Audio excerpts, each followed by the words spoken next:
Hello everyone, so I hope you all are doing well. So I hope आप लोग मेरे जो videos है 1 बाय 1 देख रहे होंगे और आपको अच्छी तरह से समझ में आ रहा होगा। और यस, ऑफ कोर्स समझ में आ रहा है तो इसीलिए हम इस वीडियो में मिल पा रहे, वरना आपने कब का मेरे लेक्चर्स देखना बंद कर दिया रहता है। यस, तो डोंट वरी, कोई भी टीचर बुरा नहीं रहता। हर टीचर अपनी पूरी कोशिश करता है कि वो अच्छे से समझाए, बट आपको क्या करना है, एक्टिव लिसनिंग करनी है, ध्यान से सुनना है कि हम आपको क्या बताने की कोशिश कर रहे हैं और वो सुन के आपको समझना है। ठीक है, और कोई डाउट रहे तो आपको क्या करना है वो तो पता ही है कि हम दोनों, है ना, आप और मैं किस चीज से कनेक्टेड है, नीचे दिए गए कमेंट सेक्शन से कनेक्टेड है। मतलब अगर आपको डाउट होता है तो आप उस कमेंट सेक्शंस के थ्रू हमें कुछ वो डाउट पूछ सकते हैं जो आपके दिमाग में आता हो। तो मैंने जो लास्ट वीडियो में आपको क्या समझा दिया था, हम कंसेप्ट ऑफ मार्केट पे थे, जहां पे मैंने आपको प्लेस कंसेप्ट समझा दिया था और concept community concept of market समझाया था, जहां पे मैंने बोला था in place concept of market, place बहुत इंपॉर्टेंट रोल प्ले करता है। ये पुराने जमाने का ज्यादा महत्वपूर्ण मार्केट है, जहां पे प्लेस जो है लोग उस जगह पे आते थे, अपने जो प्रोडक्ट है वो एक्सचेंज करते थे फॉर मनी और मनी वर्ड, एंड देन उस प्लेस को हम मार्केट बोलते हैं। जैसे हमारे यहाँ एक शुक्रवार बाजार है ना, तो उधर क्या है, आते हैं, मिलते हैं, एक्सचेंज करते हैं जो भी प्रोडक्ट है, तो उस प्लेस को हम मार्केट बोलेंगे। मतलब दे हैव एम्फसाइजेस किस पे, प्लेस पे।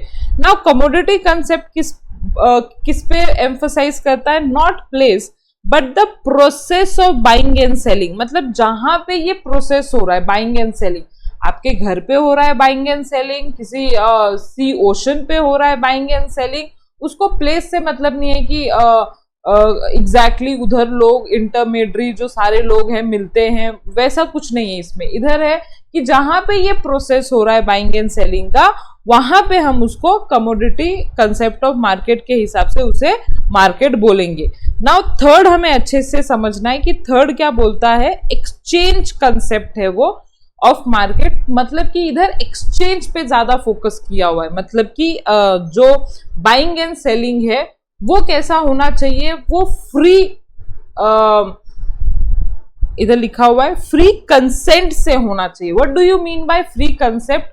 देखो, कभी कभी ये जो प्रोसेस है बाइंग एंड सेलिंग का, कभी हो सकता है कि मैं आपको जोर जबरदस्ती कर रही हूँ, नहीं मेरे से ही खरीदो, या मैंने आपके ऊपर कुछ फ्रॉड, मैंने आपके ऊपर कुछ मिस रिप्रेजेंटेशन, कोएशन जैसी चीजें कर रखी है। मतलब मैं आपके ऊपर फिजिकल फोर्स अपना रही हूँ, जिसको मैं कोएशन बोलती हूँ, या मैं आप पे मेंटली फोर्स या इमोशनल फोर्स अपना रही हूँ, जिसको मैं अनड्यू इन्फ्लुएंस बोल रही हूँ, या मैं आपके साथ कोई फ्रॉड कर रही हूँ, है ना, या मैं आपके साथ कुछ मिस रिप्रेजेंटेशन, मतलब कुछ गलत बता के मैं आपको ये जो एक्सचेंज, मतलब ये जो प्रोसेस है वो कर रही हूँ। ठीक है, तो प्रोसेस जो कमोडिटी कंसेप्ट ऑफ मार्केट है, क्योंकि आपने बाइंग एंड सेलिंग किया है, even if you have done something wrong, but commodity concept of market के हिसाब से आप क्या कहलाओगे, आपने आप मार्केट, मतलब उसके हिसाब से मार्केट है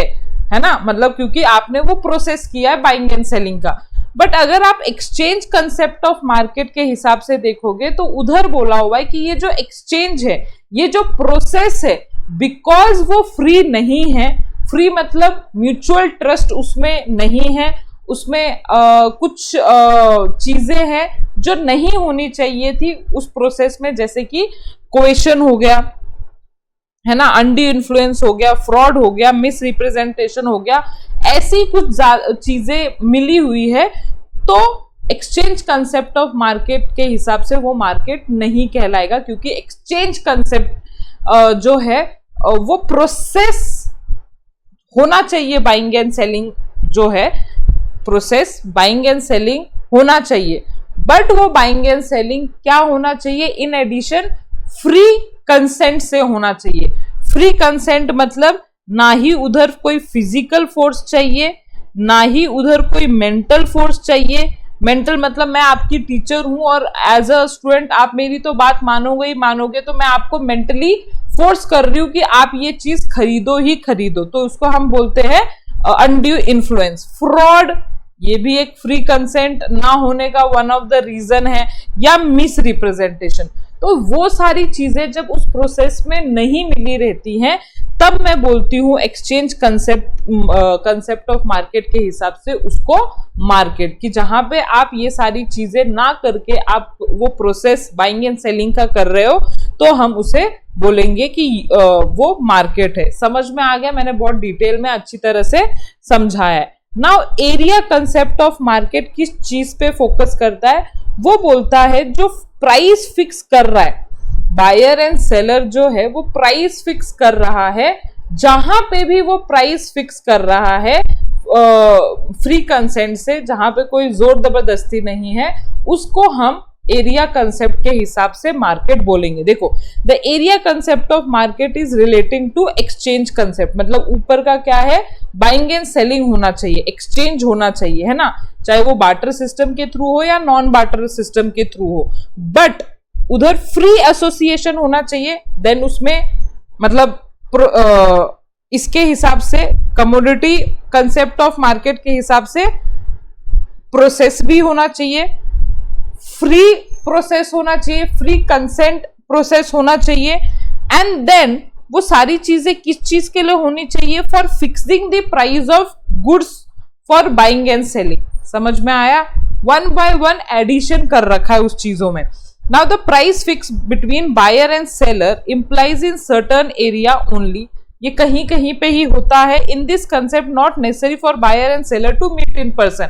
देखो, एरिया है, बट प्लीज ये प्लेस कंसेप्ट से अटैच मत करना, क्योंकि प्लेस कंसेप्ट में आपको फिजिकली मीटअप होने की जरूरत थी, जहां पे आप एक्सचेंज कर पा रहे थे। फिजिकली आपको आना पड़ रहा था, बिकॉज आप उसे प्रोडक्ट दे रहे थे और सामने वाले से आप पैसे ले रहे थे, है ना, या प्राइस फिक्स कर रहे थे। बट एरिया कंसेप्ट में ऐसा कुछ भी नहीं है कि आपको फिजिकली मीटअप होना पड़ेगा टू एक्सचेंज मनी या प्रोडक्ट। आजकल आपको पता ही है ये है अपना डिजिटल मार्केट है, तो उसके हिसाब से आप डिजिटली प्राइस फिक्स कर सकते हो। जहां पे आप ऐसा प्राइस फिक्स कर रहे हो, जिस भी जगह पे आप प्राइस फिक्स कर रहे हो, जिस भी गैजेट से आप प्राइस फिक्स कर रहे हो, उधर हम उसको मार्केट बोलेंगे। सो for fixing the price, buyer and seller can regularly take help of modern communication media, exchange good और service। देखो, उन्होंने बोला है कि आप फोन का यूज कर सकते हो, आप व्हाट्सएप का यूज कर सकते हो, है ना, आप एनी अपना जो गैजेट है उसका यूज करके प्राइस फिक्स कर सकते हो, किसी भी थर्ड पार्टी ऐप का यूज करके आप प्राइस फिक्स कर सकते हो। इधर फिजिकली मीटअप होने की जरूरत नहीं है। उसको मार्केट कहलाने के लिए एरिया कंसेप्ट किस पे फोकस करता है? एरिया कंसेप्ट प्राइस जहां पे फिक्स हो रहा है, चाहे आप फिजिकली मीटअप होके कर रहे हो या with the help of modern means of communication, उस गैजेट का इस्तेमाल करके, उस मीडियम का इस्तेमाल करके आप प्राइस फिक्स कर रहे हो, तो हम उसको मार्केट बोलेंगे। एंड ऑफ कोर्स उधर क्या होना चाहिए? Free association of buyer and seller, मतलब कि मेरे पास कोई जोर जबरदस्ती नहीं होनी चाहिए कि मैं जो एसोसिएट होना चाहती हूँ सिर्फ इसी बायर से एसोसिएट किया जा रहा है मुझे, या सिर्फ इसी सेलर से एसोसिएट किया जा रहा है। मेरी मर्जी है, मेरी मर्जी है कि मैं किस सेलर से वो सामान लेना चाहती हूँ या किस बायर को वो सामान बेचना चाहती हूँ। ओके, नाउ डिमांड और customer concept of market simple है। कस्टमर जो है किंग है मार्केट का, तो one of the important perspective of market is to assess the need and demand of customer. Market can be studied from the perspective of demand or customer. According to this, the aggregate demand by potential buyer for any product is market. तो ये तो सबसे simple आपको लगना चाहिए, क्योंकि आपको ये पता है कि कस्टमर इज द किंग। तो जहां पे ये सारे डिमांड रहेंगे पोटेंशियल बायर के, उसको एग्रीगेट करके हम उसे मार्केट बोलते हैं।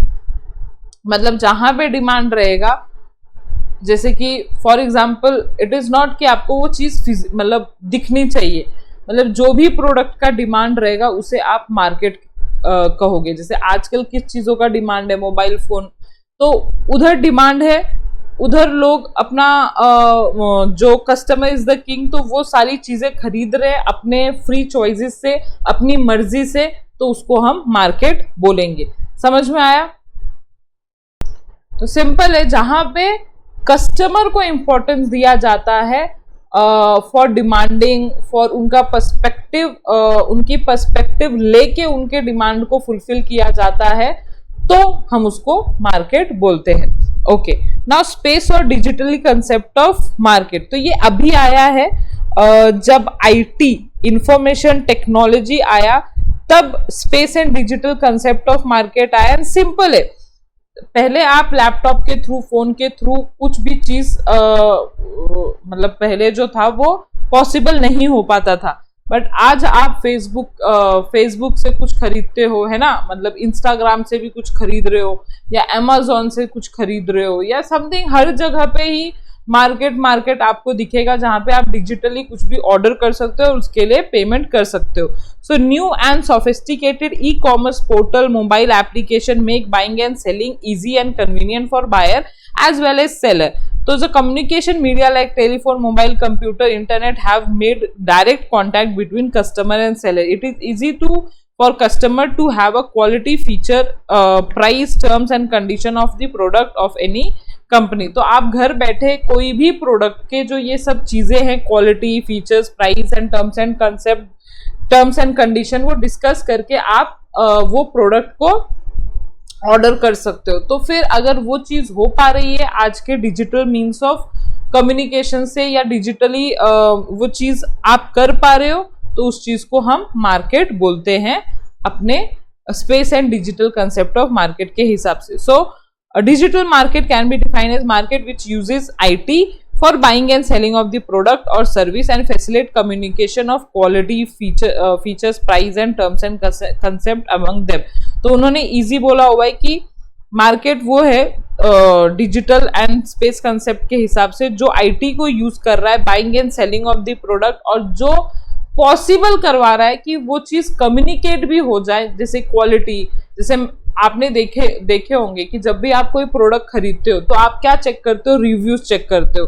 जैसे फॉर एग्जांपल आप जब SGCA में एडमिशन लोगे, है ना, हमारी क्लास में एडमिशन लोगे, जैसे कि नवोदया बैच चालू है हमारी इस साल 24-25 के लिए, एक नवोदया बैच करके, आई थिंक सो पता होना चाहिए आपको, जो ये पहली बार देख रहा है। तो अगर आपको उस चीज का एडमिशन लेना है तो आप क्या करोगे, हमारे इधर गूगल रिव्यू पे जाके हमारे रिव्यूज चेक करोगे, है ना, हमारा जो भी साइट है, हमारा जो भी यूट्यूब सेक्शन है, उधर आप हमारे कमेंट सेक्शन देखोगे एंड देन डिसाइड करोगे कि ये आपको लेना चाहिए कि नहीं लेना चाहिए। तो उसके हिसाब से as per space and digital concept के हिसाब से इस चीज को ही मार्केट बोला हुआ है, क्योंकि वो जो डिजिटल गैजेट है आपका, वो आपको क्या कम्युनिकेट कर रहा है, हमारे quality, feature, price and terms and concept. मतलब कि जहां पे सर ने आपको एक वीडियो भी बना के दिया हुआ है कि नवोदया बैच में क्या क्या चीजें दी जाती हैं, कैसे क्लास कंडक्ट की जाती है, तो ये सारी चीजों से वो कम्युनिकेशन पॉसिबल है। और अगर तब भी आपको चीज नहीं पट रही है तो आप हमें डायरेक्ट कॉल कर सकते हो, या डायरेक्ट मैसेज कर पा रहे हो, या डायरेक्टली आप हमारे ऑफिस पे मिलने भी आ सकते हो, है ना। तो ये सारी चीजें किस चीज के हिसाब से हो रही है, space and digital concept of market के हिसाब से हो रही है with the use of this gadget. Okay, जो इंफॉर्मेशन टेक्नोलॉजी का यूज करके सारी चीजों को बेच पा रहा है एंड खरीद पा रहा है, तो उसे हम इन सिंपल वर्डिंग क्या बोलते हैं, मार्केट बोलते हैं। नाउ अब हम नेक्स्ट सेक्शन पे आ जाते हैं, जो सेक्शन हमको टाइप्स ऑफ मार्केट सिखाता है। अभी टाइप्स ऑफ मार्केट बहुत सिंपल है, अगर आप देख पा रहे हो तो ये एक बार सेक्शन पढ़ो और कुछ समझता है कि नहीं मुझे जल्दी से बोलो। ओके, नाउ सबसे पहला जो टाइप ऑफ मार्केट है वो कौन सा है, area covered, then time, volume of transaction, then importance, nature of goods and regulations and competition। तो आई होप आप लोगों ने वो रीडिंग कर ली है। तो आई थिंक सो मुझे ऐसा लगता है रीडिंग के बाद एक बार जब आपने पढ़ा है तो उसके बाद आप ये चीज समझ सकते हो कि आप लोगों ने कहीं ना कहीं ये चीज को देखा हुआ है 11th में, या कहीं ना कहीं तो आप इससे गो थ्रू हुए हो। सिंपल टॉपिक है, सिर्फ एक बार डिस्कस करेंगे, लेकिन स्टिल अगर नहीं समझता है कि इसमें और डिटेल में जाना चाहिए then you can ask in comment section, but ऐसा तो 100% नहीं होगा। तो सबसे पहले हम एरिया कवर्ड में आते हैं। तो एरिया कवर्ड के अकॉर्डिंगली उन्होंने कौन सा टाइप ऑफ मार्केट दिया है, 3 दिया है, local, national and international market. तो लोकल मार्केट जो आपके लोकेलिटी में दिखता है ना, जैसे कि इधर से मैं घर के बाहर जाऊं तो जो भी मुझे मार्केट दिख रहा है, जो भी मेरे एरिया में मार्केट दिख रहा है, जैसे इधर शर्मा की दुकान है, इधर राशन की दुकान है ना, दूसरी इधर कपड़ों की दुकान है, जो मेरे घर से मैं जैसे ही बाहर कदम रखूं, जैसे या तो मैं थ्रू 2 व्हीलर 4 व्हीलर में जाऊं, तो जो भी मैं एरिया को एक्सेस कर सकती हूँ इस लोकेलिटी में, सॉरी जो भी मार्केट को मैं एक्सेस कर सकती हूँ मेरी लोकेलिटी में, उसे मैं क्या बोलूंगी, अकॉर्डिंग टू, मतलब उसे लोकल मार्केट बोलते हैं। So the market for a commodity which are sold within a local geographical limit of region is known as local market। तो हर किसी का अलग अलग होगा, आपके हिसाब से जो लोकल मार्केट है वो अलग है, मेरे हिसाब से, क्योंकि we are living in different locality. Now national market मतलब ये हम दोनों के लिए सेम हो सकता है, क्योंकि you are also living in India only unless and until you are watching me from outside India, है ना, लेकिन उसकी पॉसिबिलिटी बहुत कम है क्योंकि ये स्टडी तो आप कर नहीं रहे होंगे। तो you are in India, I am in India, Indian citizen है हम दोनों, तो हमारे लिए मार्केट, नेशनल मार्केट कौन सा होगा, जो भी इंडिया के जोग्राफिकल मतलब जोग्राफिकल लिमिट में दिख रहा है। जैसे अगर वो जम्मू एंड कश्मीर में है, अगर वो कोलकाता में है, अगर वो बिहार में है, एनीवेयर ऑफ इन इंडिया, तो उसे हम नेशनल मार्केट बोलेंगे हमारे हिसाब से। तो market for a commodity which are sold within a country is known as national market. अगर वही मैं यूएस से के सिटीजन के हिसाब से नेशनल मार्केट जिसको बोलना चाहूंगी, तो उनके हिसाब से नेशनल मार्केट कौन सा होगा, जो उनकी कंट्री में मार्केट रहेगा for a commodities. Now international market मतलब अगर मुझे कुछ प्रोडक्ट लेना है जो इंडिया में अवेलेबल नहीं है बट आउटसाइड इंडिया अवेलेबल है, तो वो मेरे लिए इंटरनेशनल मार्केट हो जाएगा, क्योंकि इधर लिखा हुआ है कि ऐसा मार्केट कमोडिटी का which are produce in one country and sold in other country is known as international market.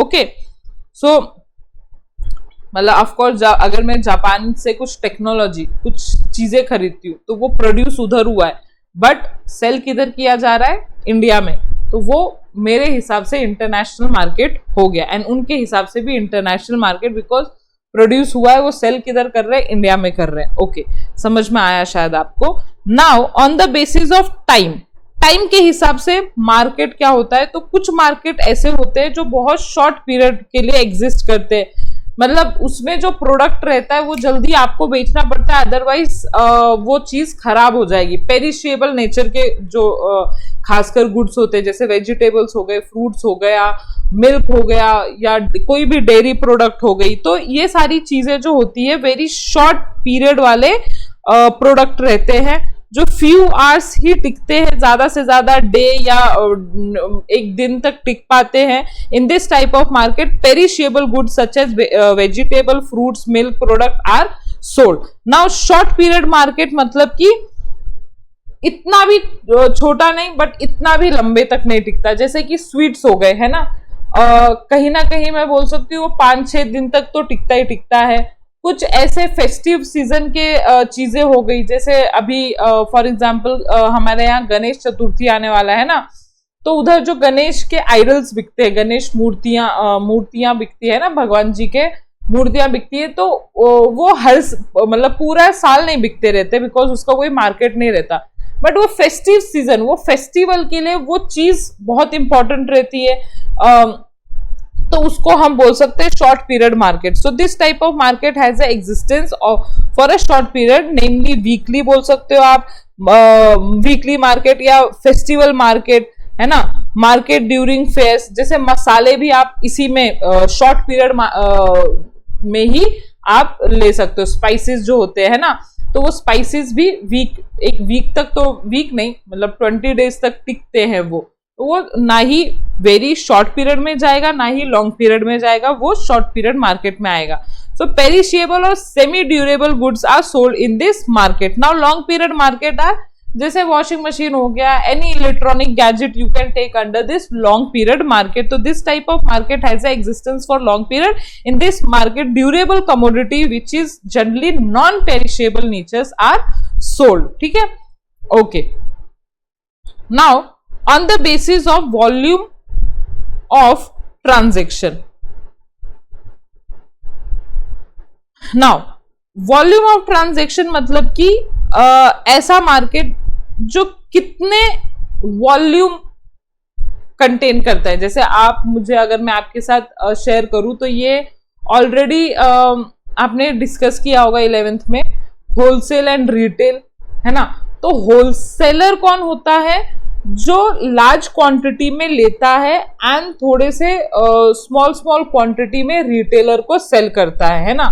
और उसका मेन मकसद क्या होता है कि किसी 1 और 2 प्रोडक्ट में ही डील करना, थोड़ा सा मार्जिन कमाना लार्ज क्वांटिटी में बेच के, है ना. प्रोड्यूसर से वो लेता है बहुत लार्ज क्वांटिटी में एंड देन वो स्टोर करता है या उसके ऊपर पैकिंग वैकिंग अगर उसका काम है तो वो सारी चीजें करता है, और फिर थोड़े थोड़े स्मॉल लॉट में वो आगे रिटेलर को पास करता है. सम मार्जिन कमाता भी है, सम प्रॉफिट अर्न भी करता है उसमें.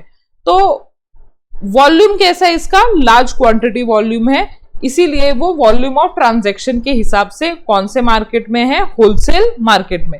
सो in wholesale market the activity of buying and selling good is undertaken in large quantity at a cheaper price. ठीक है, तो होलसेलर जनरली रिटेलर से आपको सस्ते में गुड्स देते हुए दिखेगा. जैसे आप होलसेल में बुक, स्टेशनरी वगैरह लेते हो ना, तो आपको बहुत अच्छा खासा मतलब सस्ते में वो चीज मिलती है. Good are sold to retailer who then sell them to a customer. ये तो पता है कि होलसेलर डायरेक्टली कस्टमर से डील भी कर सकता है, कंज्यूमर से, लेकिन वो जनरली किससे डील करता है? रिटेलर से, जो देन रिटेलर किसको बेचता है? आगे कंज्यूमर को बेचता है.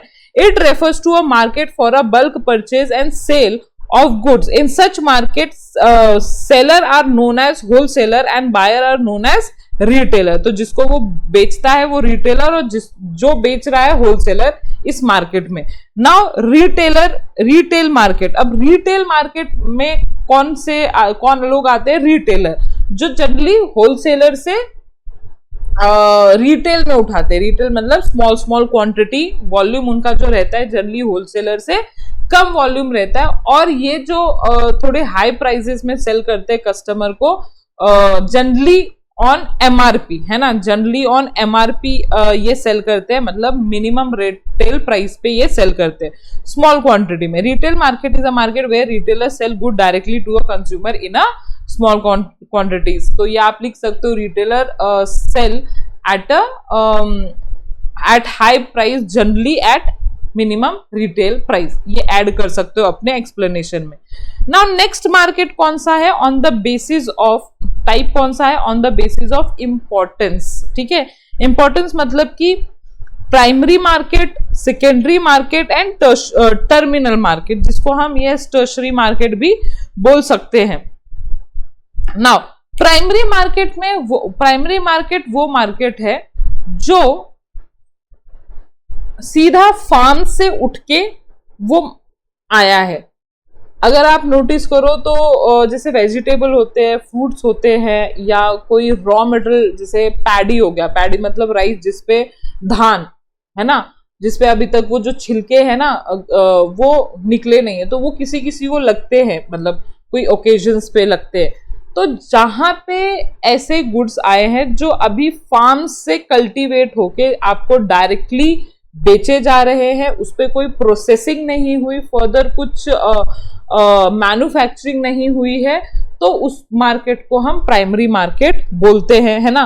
तो देखो उन्होंने बोला हुआ है कि refers to a market for primary product such as agriculture and forest product, for example fruit, vegetable, food grain etcetera. Secondary market, so secondary market क्या होता है, जिसपे थोड़ा सा सेमी प्रोसेस हुआ है, मतलब कुछ तो भी प्रोसेसिंग, जैसे पैडी हो गया है ना, तो चावल के पैकेट में पैक होने से पहले वो पैडी को निकालना जरूरी है। I think so you are understand what I am telling you. Paddy मतलब क्या होता है, अगर नहीं पता तो आप एक बार गूगल कर लो। पैडी मतलब वो हस्क के साथ, जो जनरली राइस जो होता है खाने से पहले उसके ऊपर एक कवरिंग रहता है, तो पैडी को हम प्राइमरी मार्केट में ले सकते, लेकिन वो छिलके निकालना जरूरी है ना, खाने से मतलब पैक होने से पहले छिलके निकालना जरूरी है, तो उस पे सेमी प्रोसेस है वो करना जरूरी है, छिलके निकालना जरूरी है, तो उसी को हम बोल सकते हैं कि वो एक सेमी प्रोसेस और सेमी मैन्युफैक्चर्ड गुड है, कुछ आधा अधूरा है ना, नॉट फुल्ली मैन्युफैक्चर, कुछ आधा अधूरा अगर प्रोसेस या सेमी मैन्युफैक्चर्ड चीजें हैं, इसके भी मार्केट होते हैं क्या मैम? यस होते हैं ना। फॉर एग्जाम्पल कोई फैक्ट्री जो है आपके पास अपना ब्रांड नेम चिपका के वो आपको चावल देना चाहती है, बट वो जो लोग होते हैं, वो जो फैक्ट्रीज होते हैं, वो पैडी निकालने का काम नहीं करते, तो फॉर एग्जाम्पल वो ऐसा मार्केट ढूंढते जिनके जो सेकेंडरी मार्केट हो, जो उन्हें वो चीज पैडी पे जो हस्क लगा है वो चीज निकाल के दे। तो किसी किसी को ना वो सेमी मार्केट लगेगा, जैसे फॉर एग्जाम्पल कोई चीज हो गई जहां पे आधा अधूरा चीज मिलता है और आप उसे जैसे फॉर एग्जाम्पल जो आइडल्स है ना, गणेश जी की मूर्तियां हैं, कोई कोई इसे क्या करता है, कोई कोई पूरा सांचा बनाता है, देन सांचे में से निकालता है, पूरा पेंट करता है एंड देन कस्टमर को खुद ही बेचता है।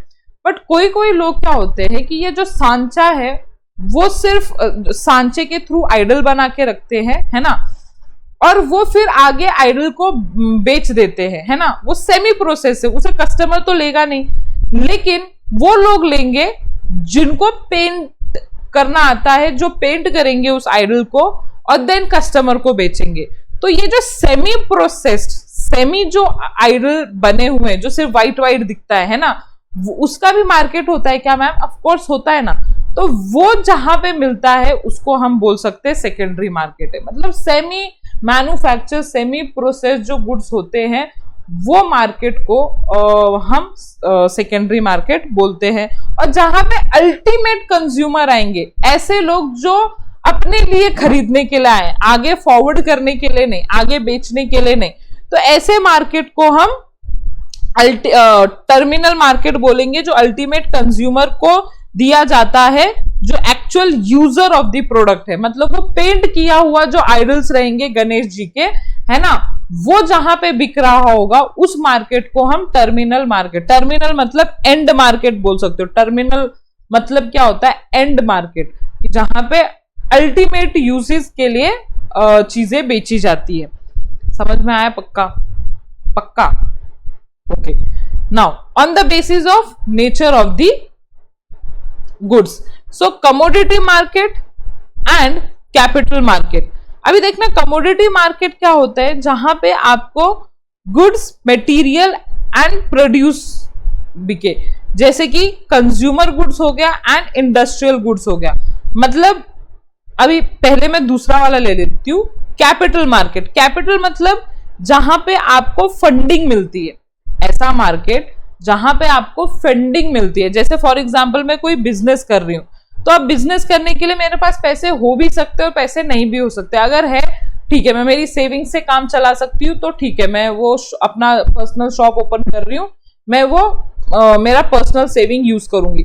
But most of the businesses जो होते हैं वो सोल प्रोप्राइटर नहीं होते, वो पार्टनरशिप टाइप होते हैं, वो कंपनी टाइप होती है, वो ट्रस्ट टाइप के होते हैं, जो जनरली बाहर के लोगों से क्या लेती है? फंडिंग लेती है। तो जहां पे आपको ये फंडिंग मिल रहा है, बैंक से मिल रहा है, स्टॉक मार्केट से मिलता है, फिर बहुत सारे फाइनेंशियल इंस्टीट्यूशन होते हैं, उधर से आपको फंडिंग मिल रही होती है। तो जहां से ये आपको पैसों की फंडिंग मिल रही होती है उस मार्केट को हम कैपिटल मार्केट में डिस्क्राइब करते हैं। So it is a market for borrowing and lending the long term capital required by the business enterprise. The financial asset dealt with the capital market have a long and infinite maturity period. तो इसमें जो कभी कभी जो financial asset होते हैं, financial asset मतलब जैसे इक्विटी शेयर्स है ना, ये अगर आप किसी कंपनी का खरीदो तो ये आपके लिए फाइनेंशियल असेट हो गया। तो क्योंकि आप फंडिंग प्रोवाइड कर रहे हो है ना, किसके थ्रू, स्टॉक मार्केट के थ्रू, तो स्टॉक मार्केट क्या हो गया, कैपिटल मार्केट हो गया। बट ऐसे फाइनेंशियल असेट का कभी कभी लॉन्ग मतलब लॉन्ग लाइफ भी रहता है और इनडेफिनिट लाइफ भी रहता है। मतलब जब तक कंपनी बंद नहीं होगी तब तक आपके पैसे आपको वापस नहीं मिलेगा कंपनी के थ्रू। हाँ, आप बेच जरूर किसी और को सकते हो लेकिन कंपनी के से तो वापस नहीं मिलेगा आपको। तो इसीलिए उधर बोला हुआ है कि जो कैपिटल मार्केट में जो फाइनेंशियल असेट होते हैं, जैसे equity share, preference share, debentures, ये सारी चीजों के जो लाइफ रहता है वो लॉन्ग होता है या इनडेफिनिट भी हो सकता है, मतलब कि मैच्योरिटी पीरियड लंबी भी हो सकती है। ओके, नाउ उसी के ऑपोजिट मैं कमोडिटी मार्केट बोल रही थी कि जो ये फंडिंग के अलावा जो भी चीजें हैं, जैसे गुड्स हो गया, कंज्यूमर गुड्स हो गया। अभी consumer goods and industrial goods में डिफरेंस क्या होता है? कंज्यूमर गुड्स वो होते हैं जो डायरेक्ट रेडी टू कंज्यूम होते हैं, है ना, जो कस्टमर को बेचे जाते हैं। जैसे कोलगेट हो गया, मतलब टूथपेस्ट हो गया, ब्रश हो गया, any commodity which is ready to use for a consumers. But industrial goods कौन से गुड्स होते हैं? जैसे प्लांट एंड मशीनरी हो गई, है ना, जो जनरली दूसरे गुड्स बनाने के लिए यूज करने वाले गुड्स होते हैं, उसे हम इंडस्ट्रियल गुड्स बोलते हैं। मतलब कि ऐसा मार्केट जो प्लांट एंड मशीनरी बनाए, तो उसे हम कौन सा मार्केट, मतलब कौन सा गुड्स बोलेंगे?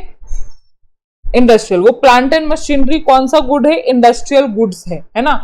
तो ये अल्टीमेट कंज्यूमर लेगा क्या? नहीं। ये कौन से लोग लेंगे? ये वाले लोग होंगे जो इंडस्ट्रीज होंगी, क्योंकि इनको और फर्दर प्रोडक्शन के लिए कुछ प्लांट एंड मशीनरी लगेंगी जो गुड्स प्रोड्यूस कर सके। तो उसे हम कौन सा गुड्स बोलते हैं? इंडस्ट्रियल गुड्स बोलते हैं। किसको? प्लांट एंड मशीनरी को, जो फर्दर प्रोडक्शन में हमें हेल्प करता है। फर्दर प्रोडक्शन किस चीज का? ईदर कंज्यूमर गुड या इंडस्ट्रियल गुड्स। आई थिंक सो समझ में आ गया। ये देखो, ये जो पेन से मैं आपको लिख रही हूँ, ठीक है, तो ये मैं यूज कर रही हूँ, ये फर्दर प्रोडक्शन के लिए यूज हो रहा है क्या? ये पेन मतलब किसी चीज को प्रोड्यूस कर पा रहा है क्या? नहीं। लेकिन अगर ऑन दी अदर हैंड मैं इसी की जगह एक मशीन लेती हूँ जो मुझे पेंसिल बनाने के लिए हेल्प कर रहा है ना, जो पेंसिल आप लोग यूज करते हो ना, फॉर एग्जाम्पल लकड़ियों से, वो पेंसिल बनाने के लिए हेल्प कर रहा है, तो वो मशीन मेरे लिए इंडस्ट्रियल गुड्स है, ना कि कंज्यूमर गुड्स। समझ में आया? तो जो गुड्स फर्दर प्रोडक्शन के लिए हेल्प करे उसे हम इंडस्ट्रियल गुड्स बोलते हैं। Okay, now sixth one, on the basis of regulation. Regulations मतलब कुछ मार्केट जो होते हैं वेल रेगुलेटेड मार्केट होते हैं थ्रू रूल्स एंड रेगुलेशंस। जैसे कि कमोडिटी एक्सचेंज हो गया, स्टॉक एक्सचेंज हो गया, फॉरेन एक्सचेंज मार्केट हो गया। इधर रूल के हिसाब से आपको चलना पड़ता है, इसीलिए रेगुलेटेड मार्केट। और कुछ कुछ मार्केट होते हैं फ्री मार्केट, जैसे सब्जी मंडी हो गई, ऐसे मार्केट रूल्स नहीं फॉलो करते, ठीक है, तो वो हो गए अनरेगुलेटेड और free market, not control by any specific regulations. Regulations को आप लिख सकते हो rules, which is mainly operated by demand and supply. क्या डिमांड है, क्या सप्लाई है, उसके ऊपर उसका प्राइस डिसाइड होगा।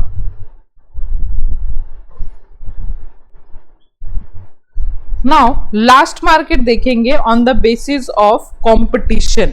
सो ये लास्ट मार्केट दो तरह के हैं, या तो परफेक्ट मार्केट या तो इम्परफेक्ट मार्केट। देखो परफेक्ट मार्केट क्या होता है, जो नॉर्मल मार्केट है, ठीक है, मतलब कि अगर मैं बोलूं तो कौन से टाइप के मार्केट एग्जिस्ट करते हैं आजकल के एरा में, that is perfect market, where large number of buyer and seller buy and sell their homogeneous product. The buyer and seller have a perfect knowledge about market condition and therefore one single price prevail in the market.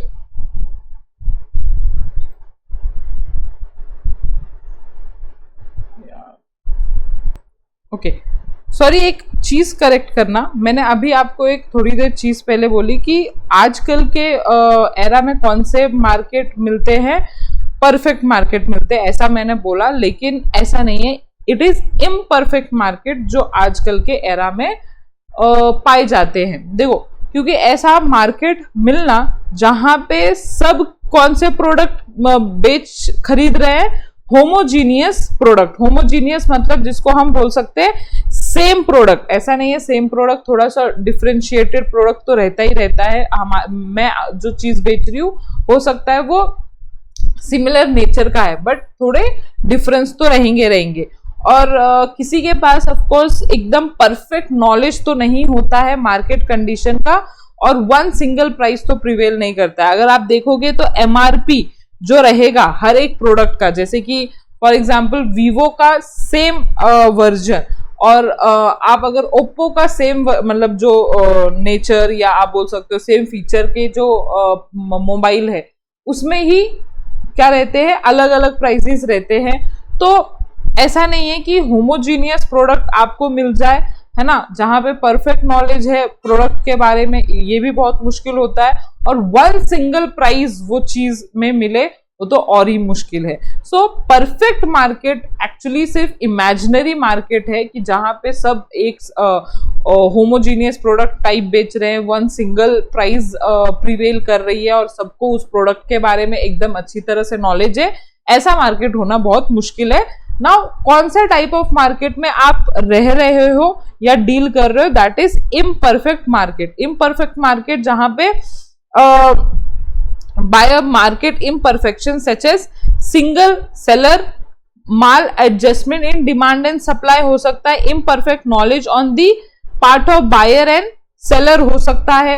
तो जैसे monopoly कब होता है, जब जैसे किसी product में नया प्रोडक्ट आना, तो उस केस में क्या होता है, वो सिंगल सेलर हो जाता है ना। तो जैसे ओयो रूम्स जब हमारी कंट्री में पहली बार आया था, तो वो जो राकेश अग्रवाल जो यंगस्टर है हमारी कंट्री में, वन ऑफ द एंटरप्रेन्योर जो है, उन्होंने ओयो रूम्स लाया था। तो मोनोपोली हो गई थी, तो फिर धीरे धीरे उनके कॉम्पिटिटर आए थे, लेकिन जब वो आए थे तो वो मोनोपोली थी, है ना। तो उसको हम बोल सकते हैं वो इम्परफेक्ट मार्केट है, क्योंकि उधर सिंगल सेलर था उस टाइम पे। कभी कभी क्या होता है कि मार्केट में माल एडजस्टमेंट होता है, मतलब थोड़ी गड़बड़ होती है डिमांड एंड सप्लाई में, क्योंकि देखो कोई भी ये पता नहीं लगा सकता कि कब ज्यादा डिमांड होने वाला है, कब ज्यादा सप्लाई होने वाला है। तो इम्परफेक्शन तो रहता ही रहता है, माल एडजस्टमेंट तो रहता ही रहता है। जैसे आपको भी पता है आजकल जो वेजिटेबल, रेनी सीजन में वेजिटेबल के प्राइसेस बहुत हाई हो जाते हैं, बिकॉज ऑफ रेनी सीजन का अंदाजा नहीं लगाया जा सकता, है ना। कभी कभी ऐसा अंदाजा लगाया जाता है कि यार इस साल इतना टमाटर तो बिकेगा ही बिकेगा, अचानक से जो कल्टीवेशन है वो बढ़ जाता है, फिर अचानक से घट जाता है। तो there is always a maladjustment in a demand and supply. तो ये इनपरफेक्ट मार्केट का वन ऑफ द फीचर है।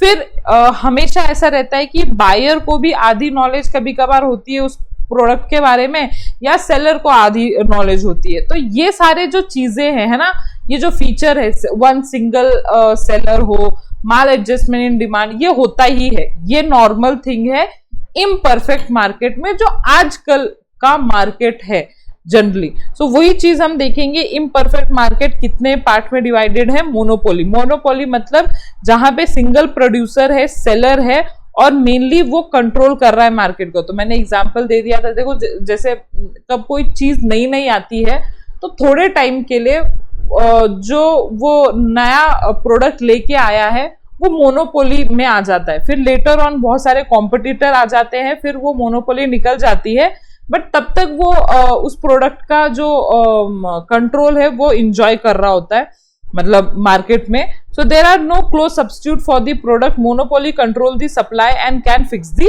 प्राइस। तो वो थोड़े टाइम के लिए ऑफ कोर्स, लेकिन यस थोड़ा टाइम भी होना बहुत इंपॉर्टेंट है कि जो जब ओयो रूम जैसा कुछ नहीं आया था तो दे can control the market and supply उनके हिसाब से कर सकते हैं एंड फिक्स दी प्राइस उनके हिसाब से कर सकते थे। ओके, नाउ डुओपोली मतलब सेम मोनोपोली जैसा, लेकिन उधर सिंगल सेलर के बजाय इधर टू सेलर है, जो इधर they are selling homogeneous product और थोड़ा differentiated product. Homogeneous and differentiated product में क्या डिफरेंस है? होमोजीनियस मतलब बिल्कुल सेम और डिफरेंशिएटेड प्रोडक्ट मतलब सिमिलर। सेम नहीं है बट ऑफ कोर्स सिमिलर है, दोनों उस काम के लिए यूज किया जा सकता है, बट एकदम सेम है वैसा भी नहीं है। तो होमोजीनियस प्रोडक्ट अलग है और डिफरेंशिएटेड प्रोडक्ट अलग होते हैं। तो ये जो टू सेलर है वो इंजॉय करते हैं मार्केट में किस चीज को? मोनोपोली को। मोनोपोली इंजॉय करना मतलब they can control the market with their prices, जो भी वो प्राइजेस रखना चाहे वो प्राइस वो फिक्स कर सकते हैं मार्केट में। नाउ ओलिगोपोली मार्केट मतलब देयर आर फ्यू सेलर्स, मतलब रहते हैं सेलर बट गिने चुने सेलर रहते हैं। जैसे कुछ सेलर हो गए महाराष्ट्र में, कुछ सेलर कोलकाता में, मतलब हर जगह नहीं पाए जाएंगे, लेकिन गिने चुने सेलर अगर मार्केट में रहते हैं तो उसको हम ओलिगोपोली मार्केट बोलते हैं। जो होमोजीनियस प्रोडक्ट भी बेच सकते हैं या तो डिफरेंशिएटेड प्रोडक्ट, मतलब जैसे मैंने आपको बोला दे सेल इधर सेम प्रोडक्ट और similar type of product. Monopsony product market मतलब refers to a market situation when there are single buyer for the commodity और सर्विस। तो ऐसा होता है क्या मैम? ऐसा होता है जैसे कोई प्रोडक्ट जो है कस्टमाइज नेचर का प्रोडक्ट बना है ना, आपके ही रिक्वायरमेंट के हिसाब से। जैसे फॉर एग्जांपल रिलायंस इंडस्ट्री ने एक मशीन बनवाया किसी सप्लायर से, तो वो मशीन इतनी हाईटेक मशीन बनवाई उन्होंने कि उसमें बहुत सारा कस्टमाइजेशन है, मतलब according to the that buyer, according to Reliance industry के हिसाब से वो पर्टिकुलर मशीन बना है। तो उसको मैं कौन सा मार्केट बोलूंगे? मोनोसोनी मार्केट, बिकॉज एक ही बायर है और वही बायर उसे यूज कर सकता है, तो उस सिचुएशन को हम बोलते हैं मोनोसोनी मार्केट। समझ में आया? तो ये था हमारा सारा टाइप ऑफ मार्केट। इजी था, कुछ भी नहीं था, एक बार आप खुद भी पढ़ लोगे तो समझ में आ जाएगा। अगर नहीं समझा तो आप लेक्चर देख लेना। नाउ हम नेक्स्ट लेक्चर में हम समझेंगे इंपॉर्टेंस ऑफ मार्केटिंग, जो यस इंपॉर्टेंट है आपके exam point of view and easy भी है, इतना कुछ टफ नहीं है। तो जरूर मिलेंगे हम नेक्स्ट लेक्चर में। Till then bye bye.